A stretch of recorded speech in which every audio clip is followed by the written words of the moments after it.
Hello, it's John Heaton, and today I'm going to review this classic album from Pink Floyd, Animals, which is, believe it or not, 40 years old this week, January the 23rd, 1977.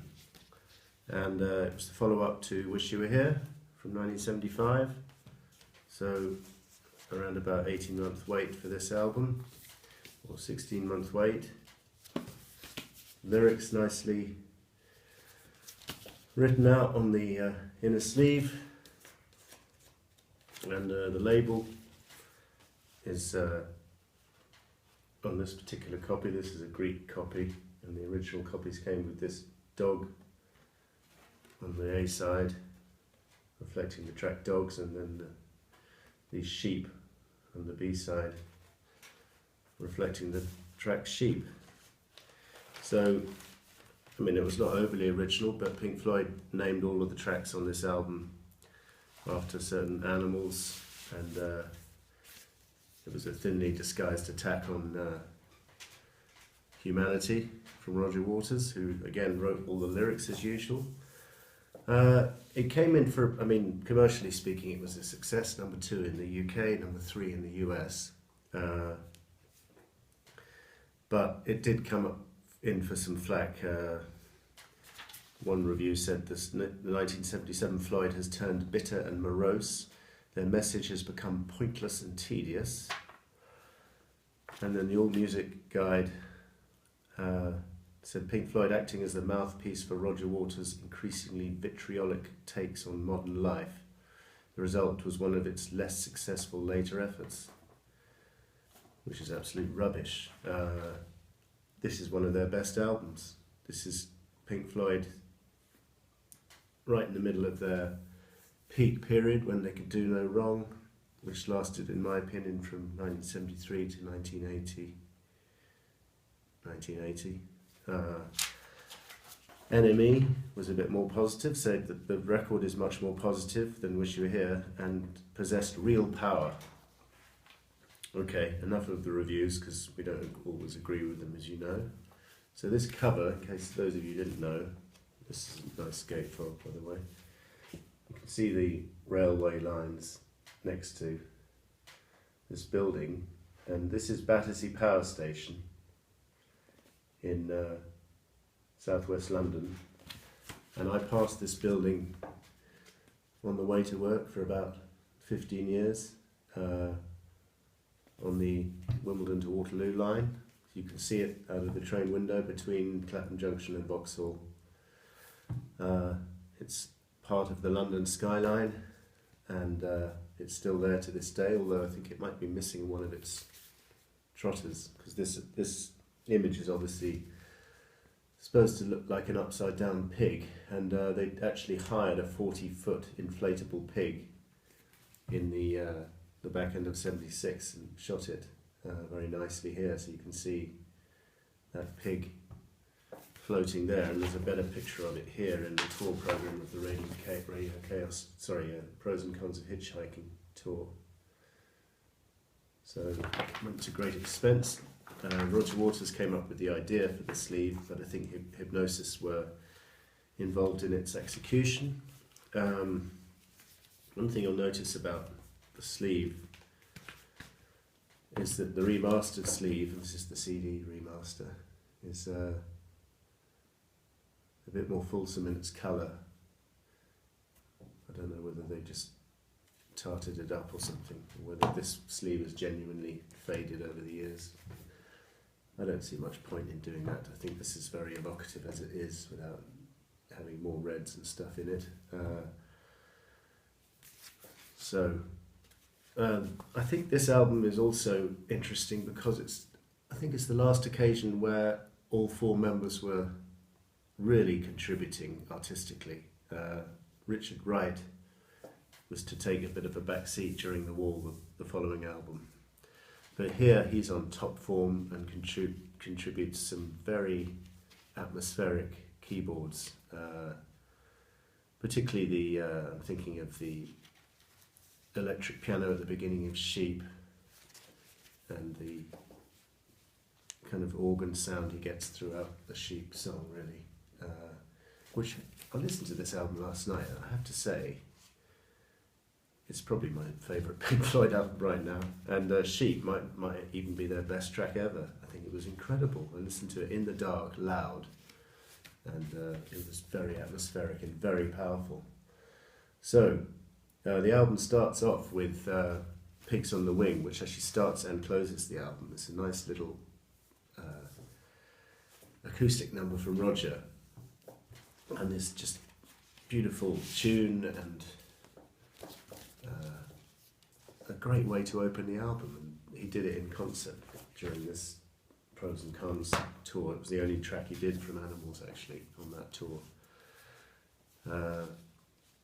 If you didn't care what happened to me, and I didn't care for you too, we would zigzag our way through the boredom and pain, occasionally glancing up through the rain, wondering which of the buggers to blame, and watching for pigs on the wing. There's a very 1984-ish feel to this album, a fair amount of doom and gloom, and yes, vitriolic lyrics, and Roger Waters not too cheerful, and these images on the gatefold are very Orwell-esque.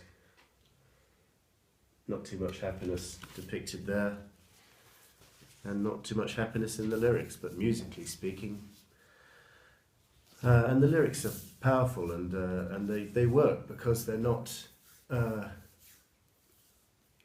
quite generic in terms of, you don't quite know who he's talking about, so you could apply it to anyone you want to apply it to, really. Whereas The Wall was more specific, although not wholly so, and The Final Cut was extremely specific. So he was naming names by then, and it's become a bit dated for that reason, lyrically. But here he was just taking wide swipes at a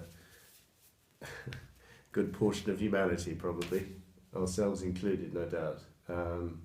But it works, and musically, Gilmour is on fire on this album, contributing guitar passage after another, just brilliance, and extended guitar on the track Dogs, which follows Pigs on the Wing. It's just a sublime track, and I think it lasts about 11-12 minutes or something. Gilmour sings the vocal on this for the first part of the song. It's the only song on the album where he does get to sing the lead, which is a little bit unusual, because in The Wall, where Roger had taken even more control, he sang more lead vocals than here. So interesting, but he's certainly pulling his weight as a band member, Dave Gilmour, because he's coming up with the guitar links and sublime guitar throughout this album from him.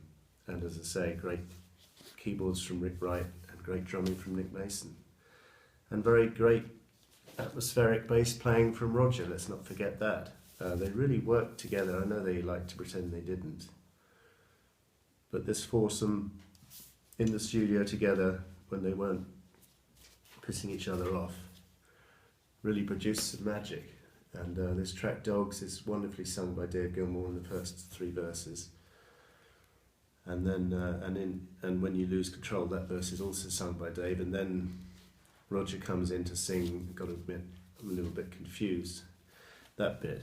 And then from then on in, it's Roger singing. But both vocals work, and I think it's a really good example of where they shared the limelight, if you like. And just, if Roger thought Dave could sing the first section better, he gave him the lead vocal. And it really is sensational, the result. And again, listening to Dogs last night, loud. Had the lights on for this one, but I was reading the lyrics. It really works.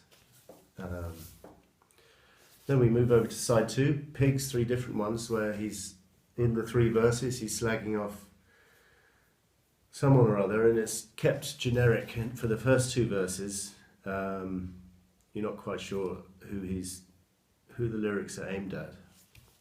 But in the third verse, it's pretty clearly aimed at Mary Whitehouse. And for those of you who don't know, Mary Whitehouse was a TV critic. I mean, she was part of the TV Standards Committee, or the standards for decent television or some garbage like that.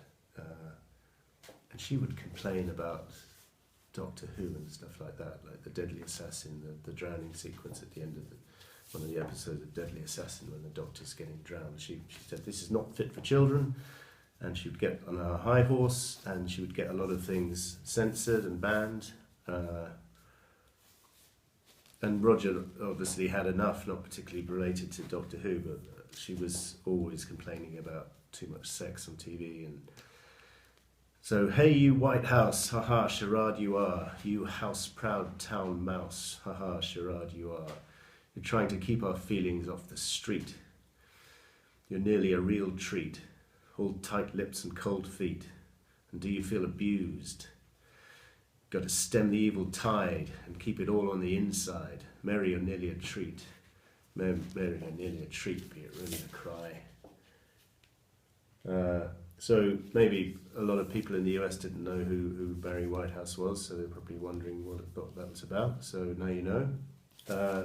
It's a great song, great guitar from Gilmour, great build-up, great drum entries from Mason into each verse.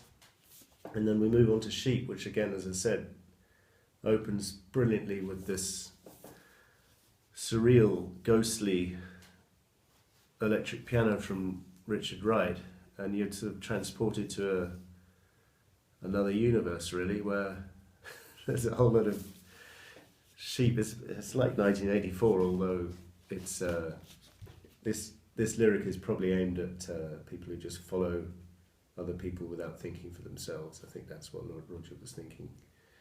But also having to deal with the powers that be, whether it be pigs or the dogs who may have worked for the pigs, I don't know.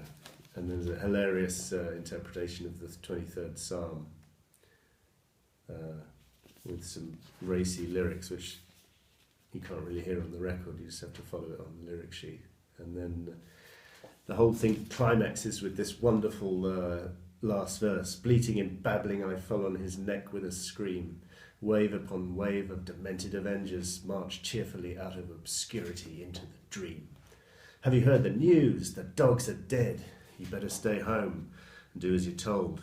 Get out of the road if you want to grow old. And then this triumphant guitar from Gilmour announcing I don't know what it is, some kind of victory over the pigs or something. It's just wonderful. It might even be that Pink Floyd's greatest ever track. It's that good. And the guitar is wonderful.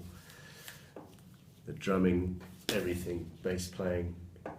These four pulled it off on this one big time. And then a perfect way to close the album, Pigs on the Wing Part 2. Which ends, and now that I've found somewhere safe to bury my bone, and any fool knows a dog needs a home, a shelter from pigs on the wing. So, that was Pink Floyd, Animals, 40 years old this week. It's an all-time classic. It's a 10 out of 10 album, maybe a little depressing lyrically, but very uplifting musically, and it's a towering achievement in their catalogue. Thanks for watching.